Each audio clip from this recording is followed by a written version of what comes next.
Y cierra el ciclo de presentaciones el profesor César Giraldo con su trabajo Crisis Económica Mundial y sus implicaciones sociales y políticas. Gracias. Bueno, yo pues soy más economista que politólogo. Sin embargo, pues la reflexión de la economía me ha llevado a reflexiones de carácter político y pues aunque no es el fuerte, de todas maneras creo que hay que buscar, digamos, tratar de unir los dos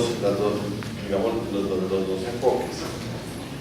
Yo parto de que la crisis que estamos teniendo ahora es una crisis del capitalismo, pues de la financiarización, es una crisis del consenso de Washington, de la reforma del consenso de Washington, pero también es una oportunidad para América Latina. Si uno mira que América Latina en el siglo XX, su cambio de modelo, pues sus modelos económicos han cambiado justamente después de cada crisis. La crisis de los años 30 fue el modelo de sustitución de importaciones, y la crisis de la deuda externa del 82 que fue el modelo del consenso de Washington, que estamos entrando en crisis. Hay una oportunidad para América Latina de concretarse, depende también de los sectores sociales y políticos que se movilicen en torno a eso.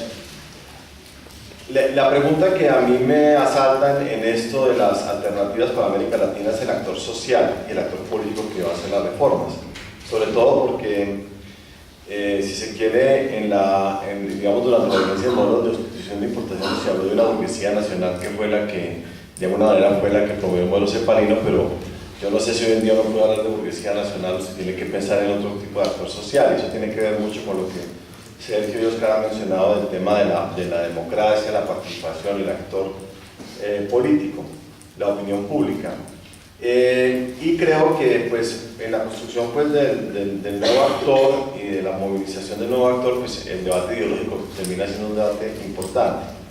Bueno, la crisis actual es una crisis de las reformas del consenso de Washington, o sea, de una economía basada en el mercado, en retirar el Estado, mercantilización de lo social.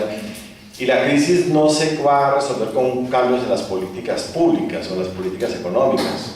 El debate que se viene dando en Colombia en torno al tema de la crisis en América Latina es si hacemos keynesianismo o si bajamos la tasa de interés o si cambiamos la política económica. Yo creo que es un poco más complejo que eso, porque, por decir algo, por ejemplo, uno en economías globalizadas usted no puede hacer keynesianismo porque las políticas de expansión de la demanda agregada vía gasto público se vuelven crisis de balanza de pagos, porque las economías no son cerradas, entonces ya no hay respuesta al aparato productivo. O sea, es mucho más complicado que eso, pero también es una oportunidad. Es una oportunidad para América Latina.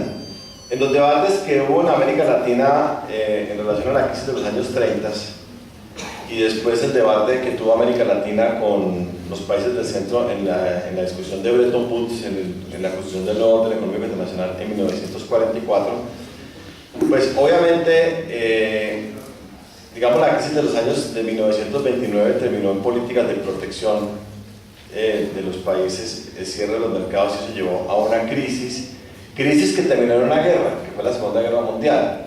Pero el problema de la resolución del capitalismo como un todo es un problema de los países del centro. O sea, la crisis se dio en Estados Unidos, en Japón, en Europa, y nosotros lo que tenemos que hacer es buscar nuestro propio camino, o sea, buscar nuestro propio sendero. Nosotros no somos responsables de la resolución de la crisis del capitalismo mundial.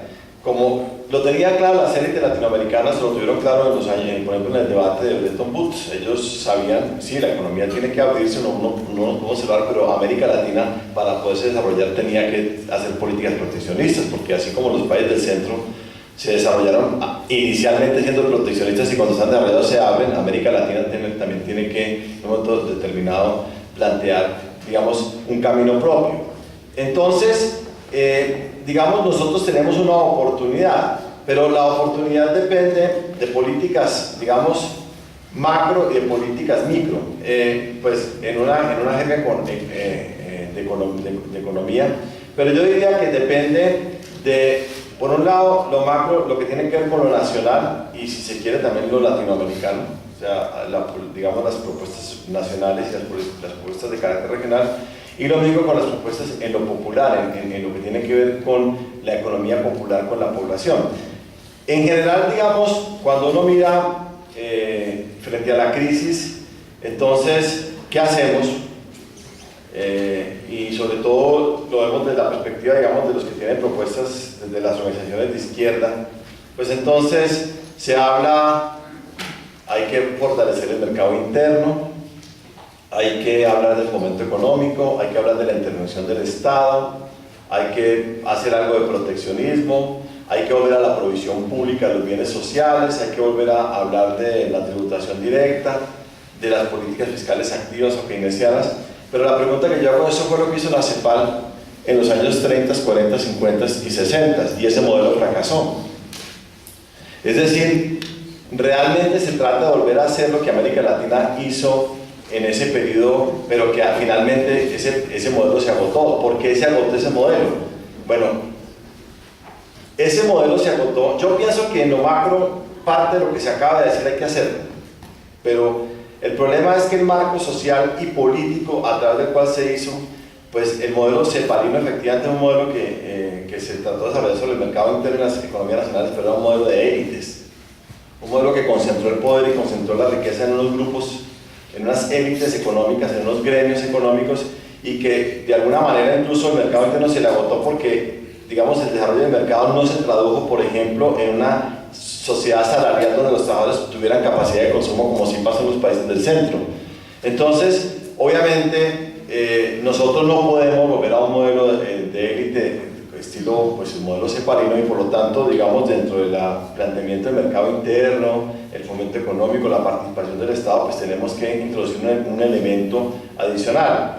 Y ese elemento adicional tiene que ver con con el control social, con la democracia participativa, porque, digamos, nosotros no podemos, digamos, pasar de volver a entregar el poder a unas élites económicas que no tengan ningún control social por parte de la sociedad o por parte de la población, que es lo que ustedes están planteando aquí justamente en el concepto de la democracia. O sea, nosotros no podemos esperar a que las élites vuelvan y nos saquen, porque entre otras cosas, esa burguesía nacional que existió en los años 30, 40, 50, 60, esa burguesía ya no existe, está completamente transnacionalizada. Entonces, tiene que haber un proceso político diferente que nos permita salir pues, de esta situación. Yo creo que justamente dentro de ese proceso político es necesario reclamar la participación, o sea, mecanismos de participación vinculante, mecanismos de participación real. Hay que movilizar a la gente por sus reivindicaciones, porque de alguna manera, si no creamos una fuerza política y un actor social y político que se movilice, pues es muy difícil cambiar esta condición. El modelo vuelve y se recompone, se quiebra que se tiene que quebrar, recibe el ajuste que lo tiene que recibir, pero no se construye, digamos, un